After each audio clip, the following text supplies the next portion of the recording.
अक्षय तीज है।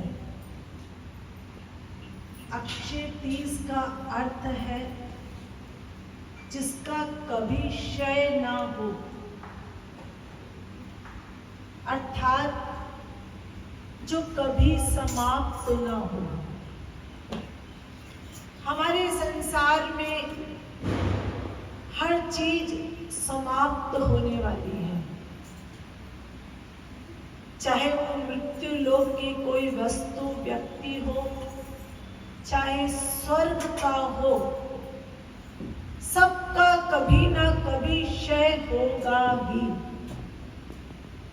केवल एक चीज है जिसका कभी क्षय नहीं होता, और वो है भक्ति। भक्ति का कभी क्षय नहीं होता। विश्वामित्र जी ने तपस्या की और बहुत पुण्य इकट्ठे कर लिए। एक बार उनके घर वशिष्ठ जी आए।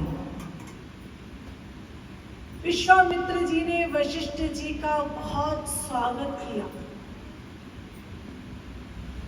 और उसके बाद जाते समय वशिष्ठ जी से कहा कि मैं आपको अपने 10,000 वर्षों का पुण्य दान करता हूं। भाई, कोई किसी के घर आए तो कुछ ना कुछ तो देना ही है, और जो जिसके पास होगा वही तो देगा। विश्वामित्र जी के पास तो पुण्य ही पुण्य इकट्ठे हुए थे, तप के, ज्ञान के। उन्होंने अपने 10,000 वर्षों का पुण्य वशिष्ठ जी को दान कर दिया। अब उनके पास 10,000 वर्षों का पुण्य कम हो गया। उन्होंने कहा, भाई इसको तो इकट्ठा ही करना पड़ेगा, तो क्या करें? उन्होंने कहा, चलो अब हम भी वशिष्ठ के घर चलते हैं, वो भी हमें कुछ ना कुछ तो दान देंगे ही। और फिर विश्वामित्र जी वशिष्ठ जी के घर गए।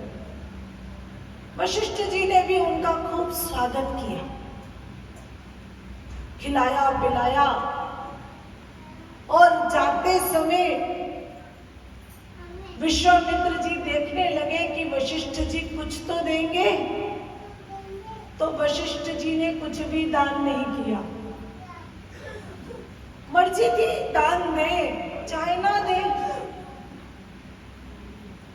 अब विश्वामित्र जी को बहुत बुरा लगा कि भाई हमने तो 10,000 वर्षों का पुण्य दान दिया, ये हमारे पास आए थे और हम इनके पास आए हैं तो कुछ भी नहीं दे रहे।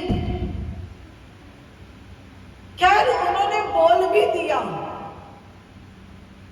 कि हम जा रहे हैं आपके घर से, कुछ तो दीजिए, ये कोई सभ्यता तो है नहीं। तो वशिष्ठ जी ने मुस्कुरा के कहा, अच्छा भाई, मैं अपनी भक्ति का एक क्षण तुमको देता हूं। तो विश्वामित्र जी ने कहा, मैं नहीं लेता तेरा भक्ति का एक क्षण। मैंने 10,000 वर्षों का पुण्य दान किया, तू भक्ति का मुझे एक क्षण दे रहा है। अब दोनों में झगड़ा भी हो गया। झगड़ा इतना बढ़ गया कि ब्रह्मा जी के पास पहुंच गए और ब्रह्मा जी से कहा कि हमारा समाधान कीजिए। ब्रह्मा जी मुस्कुराने लगे, बोले, भाई इसका समाधान तो तब होगा जब आप लोग 3 व्यक्तियों के मेरे पास ले आए। 3 व्यक्तियों को। कौन? एक सूर्य भगवान को, दूसरा शेषनाग को, और तीसरा अगस्त्य मुनि को।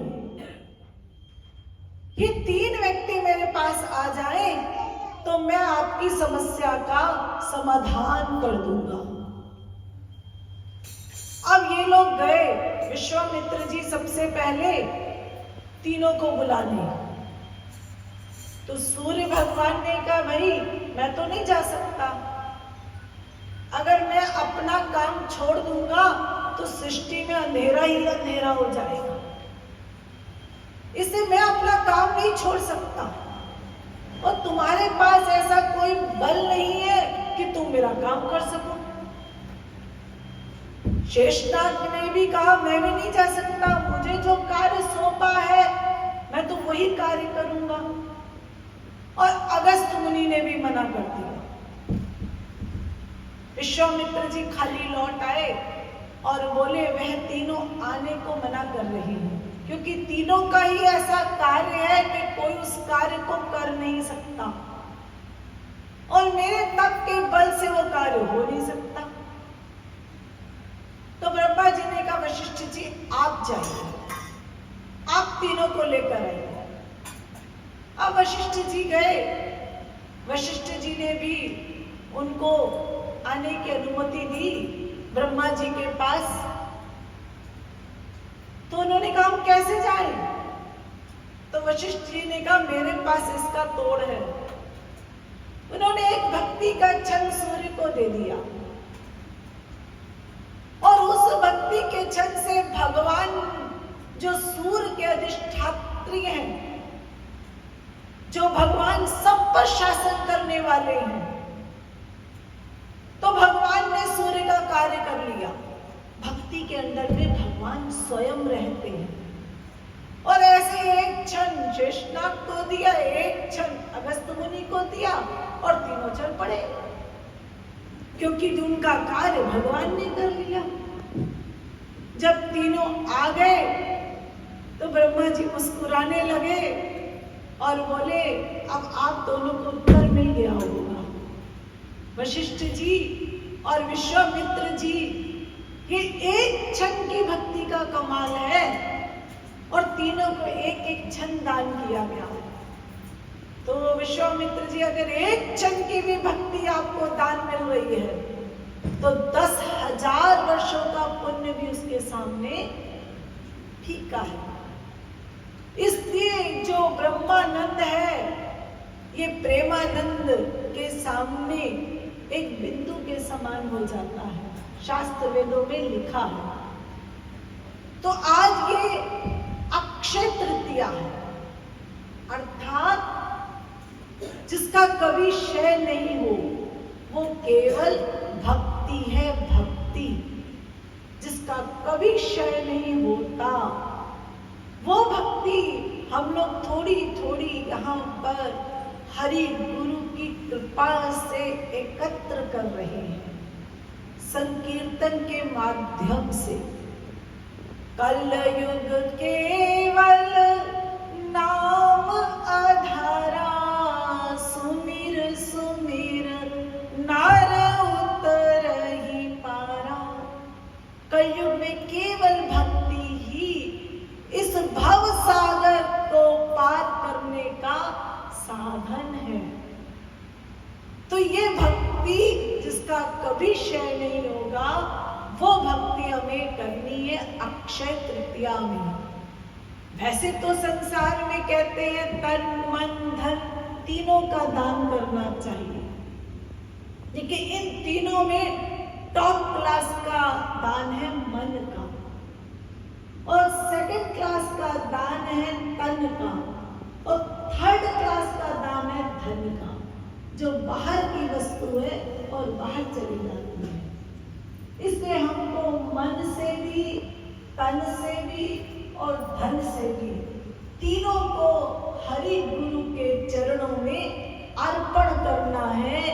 यही अक्षय तृतीया का वास्तविक अर्थ है। बोलिए वृंदावन बिहारी लाल की।